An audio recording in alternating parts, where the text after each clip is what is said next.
going to use an analogy and a physical one. So I got Tyler and David here. David is going to represent our hamstring, and Tyler is going to represent our quads. Okay, so basically stability is kind of like a tug of war game between your muscles. So let's say that black strap in the middle there of our little stretch rope is going to be your knee joint. And if your hamstrings are overly tight and overly strong, it's going to pull your knee joint away from the quad. And you know what we're looking for is a perfect balance. So we want both sides, the quad and the hamstring, to be pulling at the right amount of strength. So one's not stronger than the other, one's not tighter than the other. We want that knee joint to be equally stable. We want equal strength pulling from each side. So if you've been listening to our podcast this week, hint, hint, that's what we talk a lot about. We want equal strength pulling from each side. But if your quads are too tight, which way is your knee joint going to move? It's going to pull it out of place more towards the quads. You're not going to be able to extend your leg out the way you want to. So, like I said, guys, tug of war game. Make sure your muscles are pulling equal strength. We want really good tightness and really good flexibility. Sorry. We want really good flexibility on both sides. We want equal strength, and that's going to make sure that all your joints are moving the way they should, pain-free. Guys, let's just kick it off. What is stability? Because we're saying this word 15 times. Like, what is it? What does it mean? So usually whenever we talk about stability, it's the balance of two movement patterns. So whenever we say that, so it'd be like, if I can push out this way out in front of me, I should be able to pull equally the opposite direction. So, and that's what provides the skeletal structures to stay in their normal position. So whenever we talk about stability, it's about maintaining your skeletal structures whenever you're at rest to stay in their normal position. And then, like, as you're ready to move, you have to have skeletal structures that stay stability for the muscles to be able to fire from and actually get movement, if that makes sense. So one side of the joint has to stay stable while another joint's moving, if that makes sense, because that's kind of where stability is. There has to be stable spots to move from. So that's kind of the big points, and there's two level factors of it, of like that. He's like, there's got to be equal balance at the same time. Yeah. Okay. So how do you know if you have good or bad stability, honestly? Like, how can you, what's a telling factor of, hey, I have good stability, or hey, I have bad stability? I always like, once again, going back to the opposition. And there's multiple ways that you can go about it, because you can go from stability from a balancing mechanism on your core strength, on how your core strength is stronger than everything else in your body, which that'd be something what we talk about later. But an easy thing would be, it should be from an equilibrium, like if I can push out in front of me 200 pounds, I should be able to pull the same resistance. So I should be able to pull 200 pounds the exact same way. So like that's kind of whenever we look at stability, we're talking about like equalized tension that you can pull from both sides. I can even look at it as from form. If you're looking at form of an exercise, and when form's starting to break down, there's probably, you're losing some stability somewhere. So that's something you can even look at if you're lunging and your knee is collapsing in, you're losing stability on that, the knee stability is losing. So you're getting too much movement in the knee. So like that's a way to look at it. I like to look at it in the form. So like if you're crunching up doing an exercise and your spine is now in the wrong spot, if you're not crunching hard enough and keeping that core engaged, your spine's unstable, so like that's some areas that form is a big time area where I see that. So why would you say that stability is important? I think a lot of it has to do with, so whenever people are doing their daily routines, daily exercise routines, stuff like that, they're utilizing certain muscle groups a lot. So where stability comes in is you're trying to work the opposite areas that you're overworking throughout the day. So if your job entails you to be twisting to the right all day long, you need to make sure you do something of opposition the other way to make sure that your skeletal structures stay in balance. Because it's not really a problem if you only do it for one day, but if you do it for 30 years, what happens is certain muscle groups get really tight. It starts to pull the skeletal structures this way, and then the other one isn't strong enough to be able to hold it in place. So where from a stability point, where it becomes important is you have to have equal force on the opposite direction to make sure your skeletal structures are staying in place. And then taking that same philosophy into the form that I was talking about. So some people were sitting up and standing up and sitting down. Like if you're you go to stand up and you have to use your hands to push you off, or you have to bring out one leg way out far to get that stability because you don't have the range of motion in your knee, or you don't have the strength in your quads to stand up because you have an imbalance going on there. You start moving incorrectly, and then that's where you start lacking the stability because you don't have those muscles to stabilize to lift up from, if that makes sense too. So that's something I think we see a lot in, when I say form, but it's in your form of your daily activities. And now like here's even an example, if you just keep twisting over and over and over again, when you you need to go the opposite direction to pick something up, you're probably going to twist your whole body and go down because you've lost the stability in that side. You lost the ability to move in both of those directions at the same time. Okay, so where do you see a correlation between poor stability and pain then? When the balance gets too big. So really, even if you're starting to move into those movements that you don't have anymore, your muscles start like putting a lot, like getting to the end of the range of motion, kind of playing off of what happens on our last podcast we talked about with mobility. The muscle gets to the end of the range of motion and you keep moving through it, and it just goes ding, and it almost hits like an end of a rubber, like a guitar string at that point in time. It gets to the end and it's like ding, and now your muscle stops. It's a very interesting guitar string. Smell. And then it's putting pressure on it. It doesn't move anymore, so it should be able to go elongate and goes, and it hits the end and it stops. So you either have to stop your movement and move it to a different way, or something's going to put, yes, and you're going to compensate and put pressure on that and then joint. Really what happens, this is where it's like now you start to create like skeletal movement where the skeleton will move out of place. Yes, and that's where the instability This is where goes. you can like, you could get your back out of like throw your back out of place or something along those lines, where it's like, people have been, they haven't bent down for a really long time because they've adjusted on how they've done things for a really long time, and then they go and they're forced to, they have to bend down, and then they throw out their back, and they're like, well, I don't know, like it had to be that position that threw out my back, so I should never do that again. When in reality, that's not it. It's you didn't have the strength to do it, so whenever you tried to get those muscle groups to work, they couldn't because they weren't strong enough. Yeah, even just in that example of twisting, if you can't move that, and now you're trying to move through this range of motion, when you feel like, oh, I should be able to move totally fine this direction, but you go to here and you don't move at all, you hit those ends of range of motion like that, and then it moves the skeletal. So maybe your vertebrae shifts, and then now your vertebrae should be sitting here, and now it's shifted slightly, or got pulled forward, and now they're compressing a nerve, and that's where you're getting pain. Or your whole pelvis is rotating, and now your whole spine is being twisted, and you're getting all that compression and compression on your spine, and that's where your pains come from. So like, is that where like bulging disc and things like that can happen? Yes, yeah, exactly. Whenever that vertebrae gets shifted out of position, it can push that disc out the opposite direction and push it up against the nerve, or just in general, just putting pressure on those nerves by pinching it like that. And that's where a lot of that comes from, because a muscle is pulling that vertebrae out of position. And I think that's where a lot of people think, oh, I just got a bulging disc, or I'm having a nerve pain or back pain. It's like, well, what's causing it? I mean, the only way a bone can move or a vertebrae can move out of position if something's pulling it out of position. Bones don't move by themselves. Yeah. So a muscle, and most of the time it's because something's too tight and you keep trying to move through a range of motion you don't have right now, is where it's a problem. So that's where you got to control it in the movement and just really go to into the range of motion you got, and then keep working on building that stability through that over and over and over again. Yeah, I always like to even use example, like I'm sitting right here and everything is compressed down. So like whenever we talk about like things like degenerative disc and stuff like that, like a lot of people are like, oh, it's me aging is what's causing the problem, when in reality it's like all of these muscle groups are pulling myself down. So if I never do this and straighten up, those muscle groups are going to be holding me straight. Yeah, exactly. And this is where even from stability, poor posture over time, you're going to tighten certain muscle groups. If you never straighten yourself back out, those muscle groups are going to compress that spine together, and that's what's going to create, like once you get, and you said like disc herniation, bulging disc, things along those lines. It's just going to progressively get worse until you eventually end up having a ruptured disc. Yeah, and then that's where most people think, well, I just got it. I mean, there's nothing I can do about it. In reality, what you got to do is get the resistance and pressure off of that, get that tension off of it. So if it's the vertebrae out of position, you got to get it back in position. So something's pulling it out. What is pulling it out? And you got to get on that muscle, and you got to get it elongated. You got to get the strength balance back, so that bone can go back in its right spot. So the stability of that joint can now be back to normal, instead of it being all out of the stability. Anytime you move, the joint's moving instead of the actual muscle moving, because that's what we need, the muscle to move, not the joint to the vertebrae to move whenever you move, actually. Yeah, I think that's a problem that people have with like their perception of what exercise should be. Like, oh, I do exercise, I go walking, or I'll ride a bike, I go hiking, but like, yes, that's cardiovascular exercise. That's not muscular exercise. Like, there's things that you're doing consistently that you're not doing the opposite of. That's what you need to do from an exercise standpoint. So I think a lot of strength training. Think of that. Yes. Don't increase what's already strong. You want to think about increasing the opposite direction. So if you're pushing all the time, doing like chest press, you're gonna want to do more like rows, things to strengthen the backside. Yep, exactly. Yep, for sure.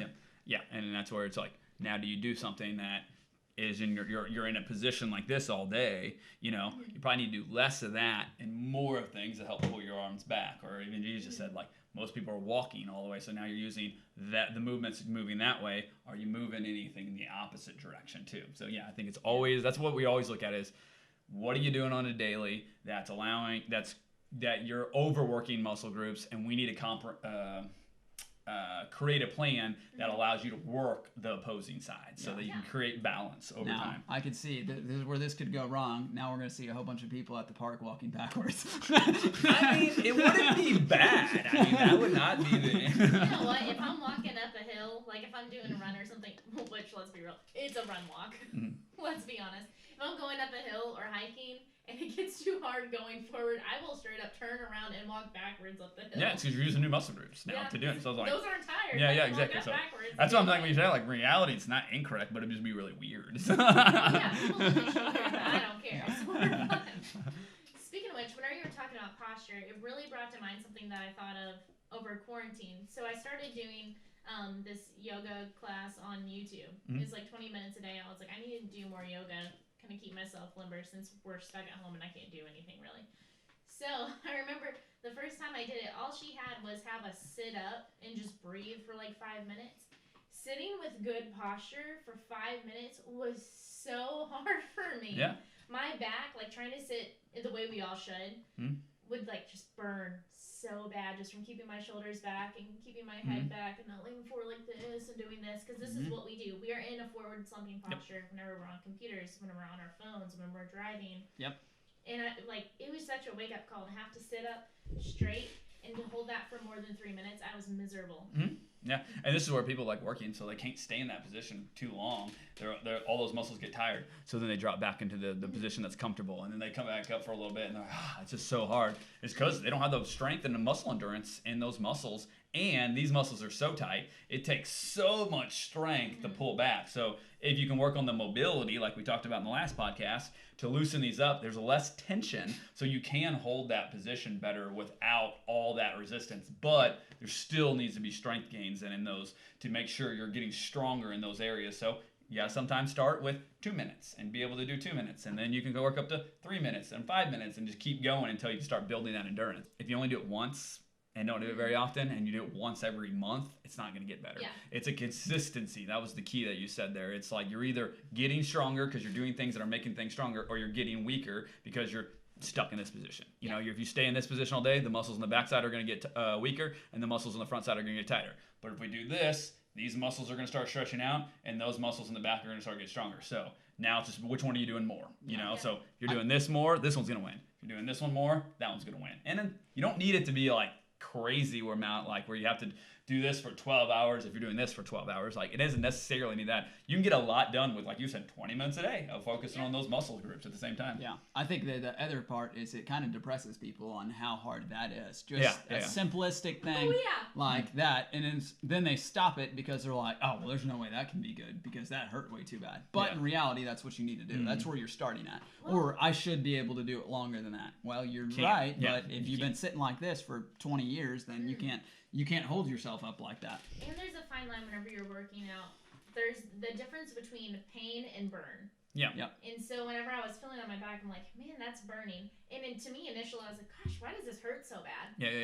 But there is that line where you have to tell yourself, okay, is it like, oh my gosh, I'm being stabbed in the back? Or is it just, man, it really burns, like it kind of is aggravating to do for long? But And I think a lot of people that haven't experienced a lot of exercise and haven't experienced working out much don't know how to differentiate the difference. Because I've had a lot of people that come in, they're like, ooh, that just hurts. And I'm like, now what do you mean by hurts? Like, yeah, so those muscles like right between the areas, it's like, you know, and they don't even know how to describe it, you know, like, and that's the thing. And I'm like, I think you're just fatiguing, and you do it, and they're like, yeah, my muscles are just getting tired, you know. It's like, and that's what it ends up being, but they'd have never really experienced that in that muscle group. So there's other muscle groups that they're used to, oh yeah, that's a good burn, but they've never experienced in these specific areas that they're not used to doing. Like that's exactly example. Mid-back is an area a lot of people don't understand what that feels like for those muscles to engage in fatigue at the same time. And I even think it's towards the entire back. I think people forget that they even have muscles back there. Yeah, that's true. It's like everybody's like, oh yeah, like I'm doing some chest press. This feels really good. I feel I know I can why I I'm can sore there. I can Yeah. feel that. But then anytime that you work on the back, you're like no, I shouldn't do that because Yeah. like that's hurting my back. Like Yeah. well, it's in reality it's just muscular soreness that they haven't experienced ever. Yeah. So